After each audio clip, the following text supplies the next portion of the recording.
Hi everyone, welcome to today's video. So I'm shooting this video specially for my son Zain because I hope when he grows up he will watch this video, reflect upon it and will take important learnings from this video. I will try to keep it more conversational, story based and a little bit informal. What I'm going to talk about? I'm going to talk about 6 specific assets that I own as a millionaire. And you might assume that, hey, I'm going to talk about like fancy houses and fancy cars. No, nothing like that. I'm going to talk about 6 assets that anyone can own, whether they are millionaires or not. Definitely, if you incorporate these in your life, you will improve. I'm not sure if you will become a millionaire by owning these or not, but you will definitely improve a lot. So let me start by speaking about 6 specific assets. So the first asset or first set of assets that I own are knowledge related material. So when I was growing up, essentially I used to think that people who read a lot are the ones who are very intelligent, and I as a child used to hate reading books. I just did not like reading books. My mom used to make me read books and I used to detest it. I just literally used to detest it. Even when school assignments were given that, hey, complete this book or that book, I just did not see any point in reading books because reading used to bore me a lot. So if you're with me and if you're like me, if you don't enjoy reading books, you will relate to this story that many of us do not really like reading books. So I grew up in an era where internet was just starting in India. So therefore in my school days, I missed out on aggregating a lot of useful knowledge related things.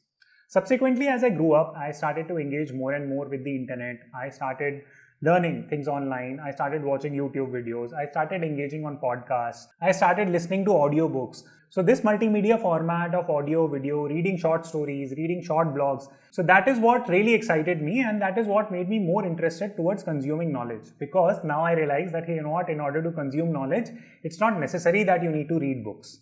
So over time, as I started to engage books, different short form content, I started enjoying the learning process and started getting more and more knowledge.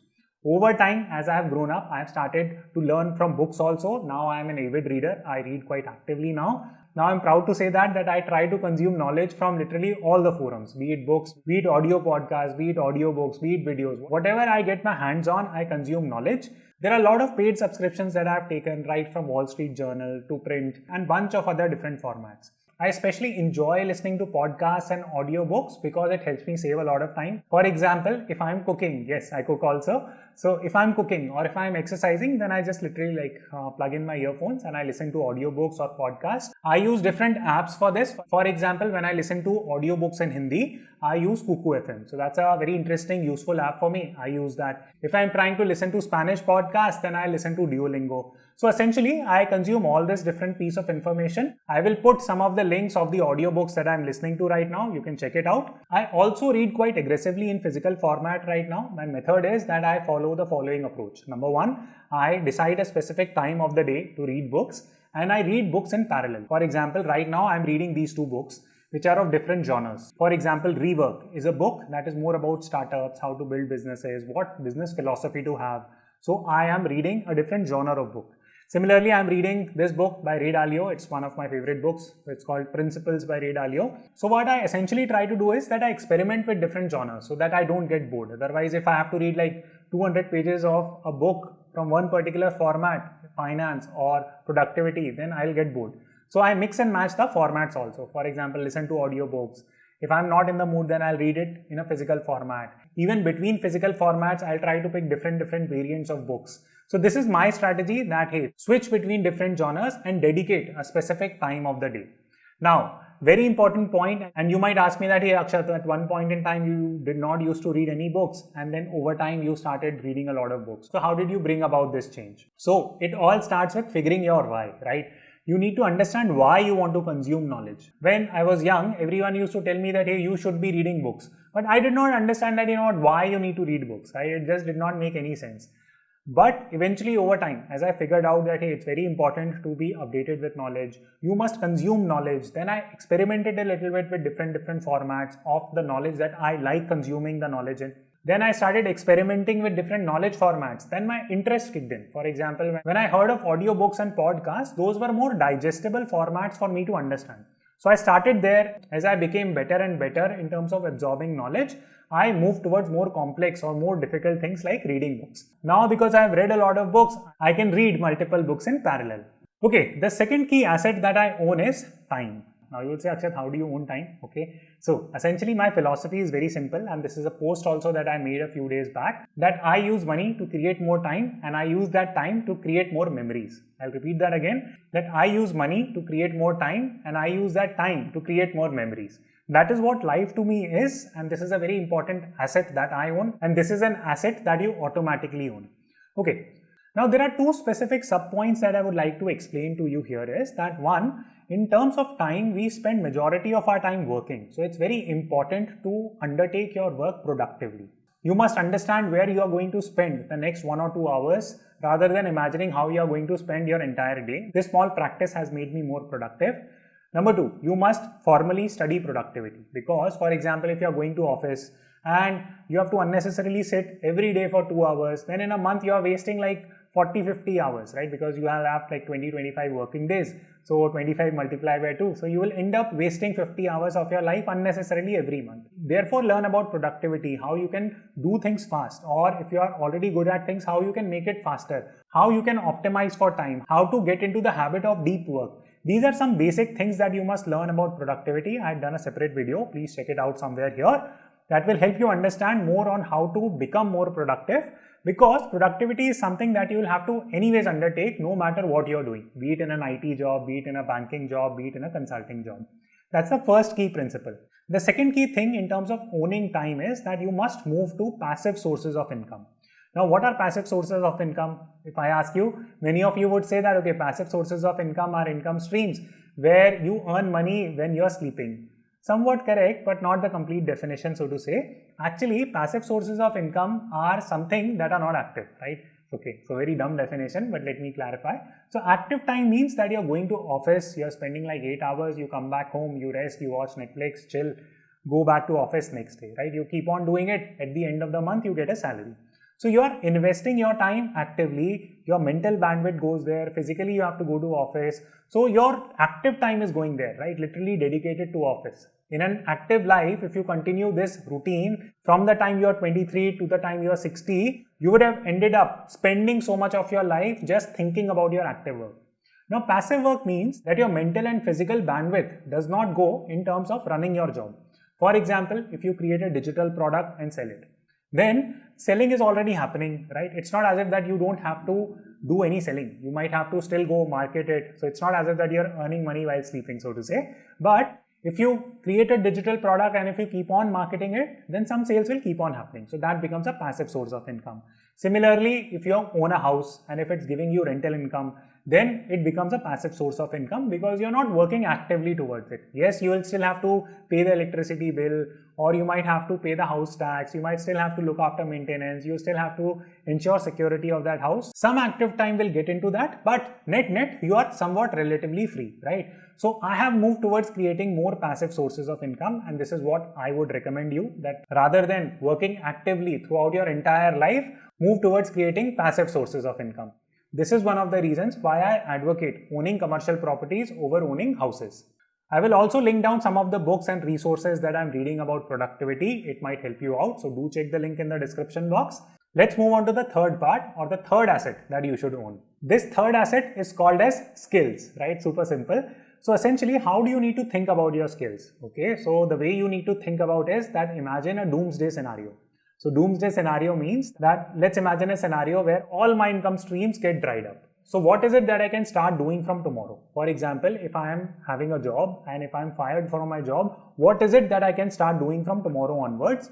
That is what my skill would dictate. For example, in my case, if I lose all my businesses, next day onwards, I can start teaching for GMAT, right? Because I had a good GMAT score. So that's a skill that I have. It's a hard skill that I can give tutoring for GMAT. Similarly, I can coach people how to get into BCG and McKinsey. Similarly, I can coach people how to get into top tier consulting firm. That's again a hard skill that I have.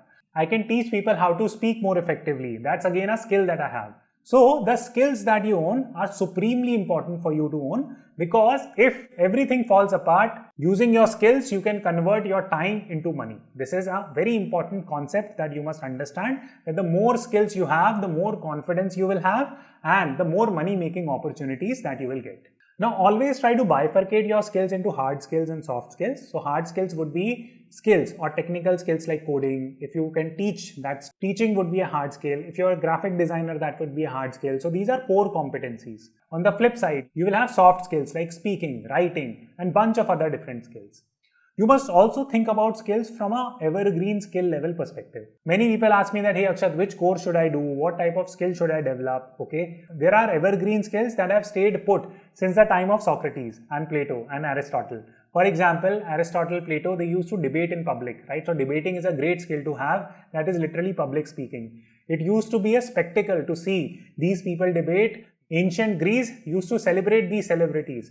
So you need to have these evergreen skills like speaking, writing well, communicating more effectively. These are evergreen skills. Learn more about it. The fourth asset or the fourth set of assets that I own are called as liquid assets. Now, what is the difference between liquid and illiquid assets? So let me explain it via an example. For example, if you own a house and if that house is 2 crore worth, then technically you are owning 2 crore, right? And you might be very wealthy. But is that a liquid asset? If you want to go and take a Europe trip and if it is costing you 5 lakhs, can you sell your house and go to Europe? No. If you need 10-15 lakh for operation, can you sell your house and undertake that operation? Very difficult. Your house might not get sold so quickly. So it's very important to own liquid assets because liquid assets are not only useful in emergencies and enjoying life, but liquid assets are also very important to exploring opportunities. In my case, for example, many a time startups come to me, they say that, hey Akshat, can you look at our startup? Would you like to be an investor in this startup? Now, if I have the money, only then I'll take up those type of meetings, right? So I have invested in several startups because I had liquid assets, therefore I could invest in those startups. Now you might say, Akshat, we don't invest in startups. So why having liquid money besides emergency and besides enjoying life is important for us, okay? Opportunities might come in your case also. For example, in 2020, when the coronavirus pandemic happened, many investors knew that, hey, this pandemic is temporary and things will bounce back. Share market has corrected by 40%, but they had no liquid money to invest. Despite understanding that, hey, you know what, this money is definitely going to grow by 50%. They literally had no liquid money left to invest. Therefore, it is very important for you to own liquid assets also. Many a times we worry about simply owning a house or owning a car. We consider them to be assets. Yes, they might be assets, but you must also worry about the cash flows because cash flows means that you are getting money into your pocket. Now, if you're getting money into your pocket, you can spend it, you can invest it, you can take advantage of those opportunities. Therefore, go and invest in things that generate cash flows for you. Now, the fifth asset that I own are called as digital businesses. Now, in the world where the internet is there, it has become super easy to start businesses, especially digital businesses. You can do it very easily, absolutely with zero problems. Again, I will give reference to some of the books that you can start reading to amplify your knowledge about building digital businesses and businesses in general. So do check the link in the description box. But please understand point number one, that building digital businesses right now is super easy. Anyone can do it. This is not a problem at all. It does not involve a lot of risk. It's not as if that you need to spend crores and crores to develop your startup. No, anyone can do it. Super simple. Where you will struggle is marketing. That is the first key area or problem area where you will struggle. That getting the word out to people is going to be super challenging, even if you have a great product in place. So figure out your marketing strategy and marketing skills. Again, I will link some of the books that you can start reading to build this knowledge. But owning digital businesses right now is a great piece of asset that you can own. These businesses are low leverage, right? They don't take a lot of debt. They are cash flow or cash rich businesses, and these can also generate passive income for you depending on the business that you're structuring. Now, another challenge that you will face in terms of running digital business is the lack of time, especially if you're running multiple businesses. For example, I run multiple parallel digital businesses. So for me, time becomes a super important commodity. I would not have been ever been able to build multiple businesses if I did not understand productivity and time management. Therefore, understanding and optimizing time, being productive is super important even in your life. It's a habit that you will learn with time. Now, sixth and final asset that you must own is a positive outlook. Now, each of us have a system or a belief system, so to say, and this belief system guides us in terms of what we think we can do versus not. If you believe that you will never be a millionaire, then I can keep talking about you becoming a millionaire, you will never become one. If you believe that you will never be able to crack IIT, JEE or AIMS, you will never be able to do it. So it all starts with a belief, and it's super important to believe in yourself. whatever helps you believe, right? It could be a false belief to start with, but substantiate it with hard work, substantiate it with a lot of other things. But important point is that you must have a belief system. You will often meet people who will be very negative in their outlook. They will feel negative about every single thing. Please avoid those people. There will be people who will just have crab mentality. They will just try to bring other people down. They will keep on casting aspersions and keep putting you in a negative rut, right? Please avoid that. Please create a belief system for yourself. That is literally point number one. Now, my biggest tip in terms of belief system is that you must make your belief system process oriented, not result oriented. Okay, let me give you an example. What that simply means is that many a times when we start our examination preparation journey, for example, we'll say that, hey, I want to get like 98% marks in class 12th. Okay, great goal. But what is the process that you're following for it? So that process needs to be there, not just the goal, right? If you simply say that my belief is that I'll be able to get 98% marks in 12th, great, that's just a fluff belief. It's good to start with, but you need to move towards a process-oriented approach. Your belief should be that, hey, I'm going to prepare for IIT JEE because I believe that I can study for 6 hours a day, or I can solve like 50 questions in maths every day. Therefore, my process is designed in such a way that I'll be able to get the results. So you're not thinking about the result, you're thinking about the process. So having that process system inbuilt into your belief system is very, very important. I hope I'm not making it complex. So very important that make your belief process oriented, that I control the process, result we will see. So always trust that you own the process. As long as you're owning the process, you will make good, strong, steady progress. Now I'll not make this super motivational. I'll just give you practical tips here that your belief system also needs to be updated. There is a very interesting quote and it goes something like this, that a man never steps foot in the same river. What it simply means in easy to understand language is that people and things change with time, and you should too, right? From that perspective, there is nothing wrong in change. You must understand that change is a part of life, and it's very important for you to update your belief system as well. You must evolve. Evolve is a very important and strong word here, that you must evolve with time. If you're not evolving with time, you might struggle. For example, if you come up with a very strong belief system and if you have figured out your process that, hey, this is how I study, this is what I need to do, you are very confident about the process. But if you never upgrade that process, then you are most likely going to suffer. Because with changing times, things change massively. So people who do not change, improve or grow, they struggle in life. So again, I'll put some of the links of these inspirational things that I also keep on reading and motivational things that I keep on reading. You can give it a go. Let me know if you found this video to be useful. Please give it a thumbs up and I will see you the next time.